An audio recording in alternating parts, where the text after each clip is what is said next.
దుబాయ్లో టీమిండియా దుమ్ము లేపింది. పాక్తో జరిగిన మ్యాచ్లో 7 వికెట్ల తేడాతో విజయం సాధించింది టీమిండియా. ప్రస్తుతం దానికి సంబంధించిన అప్డేట్స్ మనం చూస్తూ ఉన్నాం. దుబాయ్లో టీమిండియా దుమ్ము లేపింది. పాక్తో జరిగిన మ్యాచ్లో 7 వికెట్ల తేడాతో భారత్ ఘన విజయం సాధించింది. పాకిస్తాన్ 127 పరుగులకు 9 వికెట్లు కోల్పోగా దాన్ని చాలా సునాయాసంగా టీమిండియా అధిగమించింది. భారత్ ఆసియా కప్లో T20 మ్యాచ్లో ఘన విజయాన్ని సాధించింది భారత్.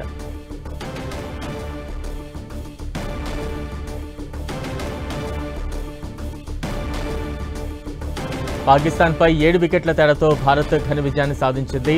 పాకిస్తాన్ 127 పరుగులకు 9 వికెట్లు కోల్పోగా భారత్ 3 వికెట్లు కోల్పోయి 131 పరుగులు సాధించి పాకిస్తాన్పై 7 వికెట్ల తేడాతో ఘన విజయాన్ని సాధించింది. దుబాయ్లో టీమిండియా దుమ్ము రేపింది. ఆసియా కప్ T20లో పాకిస్తాన్పై భారత్ ఘన విజయం సాధించింది. ఈ లక్ష్యాన్ని 15.5 ఓవర్లలోనే టీమిండియా విజయాన్ని సాధించింది. ఆసియా కప్ T20లో పాకిస్తాన్పై భారత్ ఘన విజయం సాధించింది. దానికి సంబంధించిన అప్డేట్స్ మనం చూస్తూ ఉన్నాం. పాకిస్తాన్ స్కోర్ విషయానికి వస్తే 127 పరుగులకు 9 వికెట్లు కోల్పోగా భారత్ 131 పరుగులు చేసింది. 3 వికెట్లు కోల్పోయి అది కూడా 15.5 ఓవర్లలోనే ఈ విజయాన్ని నమోదు చేసి పాకిస్తాన్పై 7 వికెట్ల తేడాతో టీమిండియా ఘన విజయాన్ని సాధించింది.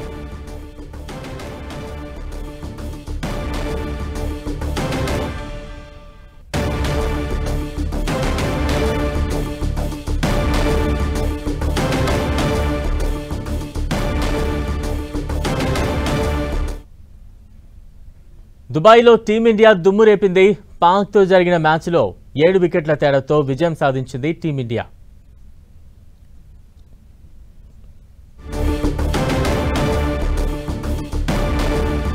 దుబాయ్లో టీమిండియా దుమ్ము లేపింది. పాక్తో జరిగిన మ్యాచ్లో 7 వికెట్ల తేడాతో ఘన విజయాన్ని సాధించింది. 15.5 ఓవర్లోనే భారత్ ఈ విక్టరీని సొంతం చేసుకుంది. ఆసియా కప్ T20లో పాకిస్తాన్పై భారత్ ఘన విజయాన్ని సాధించింది.